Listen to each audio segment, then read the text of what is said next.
श्रीमद्वाल्मीकि रामायण अरण्य कांड अध्याय 29।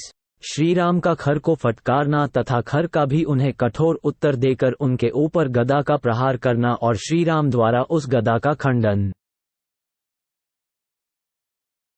खर को रथहीन होकर गदा हाथ में लिए सामने उपस्थित देख महातेजस्वी भगवान श्रीराम पहले कोमल और फिर कठोर वाणी में बोले। निशाचर, हाथी, घोड़े और रथों से भरी हुई विशाल सेना के बीच में खड़े रहकर असंख्य राक्षसों के स्वामित्व का अभिमान लेकर तूने सदा जो क्रूरतापूर्ण कर्म किया है उसकी समस्त लोकों द्वारा निंदा हुई है। जो समस्त प्राणियों को उद्वेग में डालने वाला, क्रूर और पापाचारी है, वह तीनों लोकों का ईश्वर हो तो भी अधिक काल तक टिक नहीं सकता। जो लोक विरोधी कठोर कर्म करने वाला है उसे सब लोग सामने आए हुए दुष्ट सर्प की भांति मारते हैं। 2-4 जो वस्तु प्राप्त नहीं हुई है उसकी इच्छा को काम कहते हैं और प्राप्त हुई वस्तु को अधिक से अधिक संख्या में पाने की इच्छा का नाम लोभ है। जो काम अथवा लोभ से प्रेरित हो पाप करता है और उसके विनाशकारी परिणाम को नहीं समझता है, उल्टे उस पाप में हर्ष का अनुभव करता है, वह उसी प्रकार अपना विनाश रूप परिणाम देखता है जैसे वर्षा के साथ गिरे हुए ओले को खाकर ब्राह्मणी रक्तपुच्छिका नाम वाली कीड़ी अपना विनाश देखती है। तारांकन। राक्षस, दंडकारण्य में निवास करने वाले तपस्या में संलग्न धर्मप्रायण महाभाग मुनियों की हत्या करके न जाने तू कौन सा फल पाएगा। जिनकी जड़ खोखली हो गई हो वे वृक्ष जैसे अधिक काल तक नहीं खड़े रह सकते, उसी प्रकार पाप कर्म करने वाले लोकनिदित क्रूर पुरुष किसी पूर्व पुण्य के प्रभाव से ऐश्वर्य को पाकर भी चिरकाल तक उसमें प्रतिष्ठित नहीं रह पाते, उससे भ्रष्ट हो ही जाते हैं।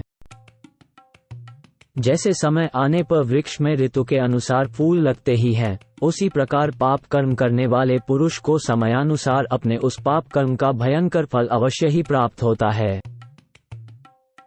निशाचर, जैसे खाए हुए विषमिश्रित अन्न का परिणाम तुरंत ही भोगना पड़ता है, उसी प्रकार लोक में किए गए पाप कर्मों का फल शीघ्र ही प्राप्त होता है। राक्षस, जो संसार का बुरा चाहते हुए घोर पाप कर्म में लगे हुए हैं, उन्हें प्राणदंड देने के लिए मेरे पिता महाराज दशरथ ने मुझे यहाँ वन में भेजा है। आज मेरे छोड़े हुए सुवर्णभूषित बाण जैसे सर्प बाबी को छेद कर निकलते हैं, उसी प्रकार तेरे शरीर को फाड़कर पृथ्वी को भी विदीर्ण करके पाताल में जाकर गिरेंगे। तूने दंडकारण्य में जिन धर्मप्रायण ऋषियों का भक्षण किया है, आज युद्ध में मारा जाकर सेना सहित तू भी उन्हीं का अनुसरण करेगा। पहले तूने जिनका वध किया है वे महर्षि विमान पर बैठकर आज तुझे मेरे बाणों से मारा गया और नरकतुल्य कष्ट भोगता हुआ देखें। कुलाधम, तेरी जितनी इच्छा हो प्रहार कर, जितना संभव हो मुझे परास्त करने का प्रयत्न कर, किंतु आज मैं तेरे मस्तक को ताड़ के फल की भांति अवश्य काट गिराऊंगा। श्री राम के ऐसा कहने पर खर कुपित हो उठा, उसकी आंखें लाल हो गईं। वह क्रोध से अचेत सा होकर हंसता हुआ श्रीराम को इस प्रकार उत्तर देने लगा।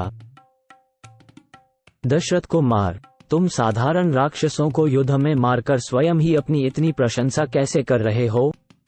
तुम प्रशंसा के योग्य कदापि नहीं हो।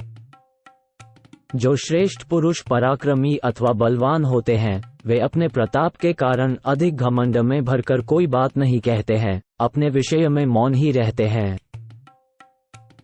राम, जो क्षुद्र अजितात्मा और क्षत्रिय कुल कलंक होते हैं वे ही संसार में अपनी बड़ाई के लिए व्यर्थ डींग हाँका करते हैं, जैसे इस समय तुम अपने विषय में बढ़ बढ़कर बातें बना रहे हो।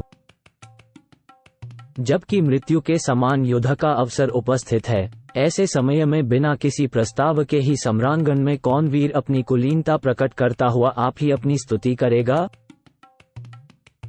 जैसे पीतल सुवर्णशोधक आग में तपाए जाने पर अपनी लघुता कालेपन को ही व्यक्त करता है, उसी प्रकार अपनी झूठी प्रशंसा के द्वारा तुमने सर्वथा अपने ओछेपन का ही परिचय दिया है।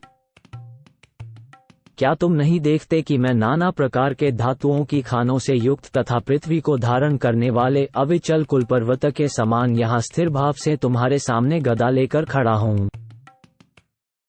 मैं अकेला ही पाशधारी यमराज की भांति गदा हाथ में लेकर रणभूमि में तुम्हारे और तीनों लोकों के भी प्राण लेने की शक्ति रखता हूँ। यद्यपि तुम्हारे विषय में मैं इच्छानुसार बहुत कुछ कह सकता हूँ, तथापि इस समय कुछ नहीं कहूँगा, क्योंकि सूर्यदेव अस्ताचल को जा रहे हैं, अतः युद्ध में विघ्न पड़ जाएगा। तुमने 14,000 राक्षसों का संहार किया है, अतः आज तुम्हारा भी विनाश करके मैं उन सब के आंसू पोंछूंगा, उनकी मौत का बदला चुकाऊंगा।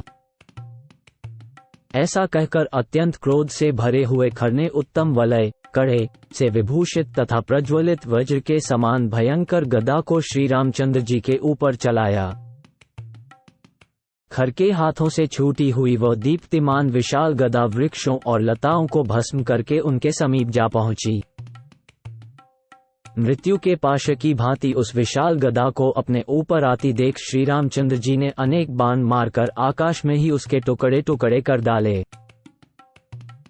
बाणों से विदीर्ण एवं चूर चूर होकर वह गदा पृथ्वी पर गिर पड़ी, मानो कोई सर्पिनी मंत्र और औषधियों के बल से गिराई गई हो।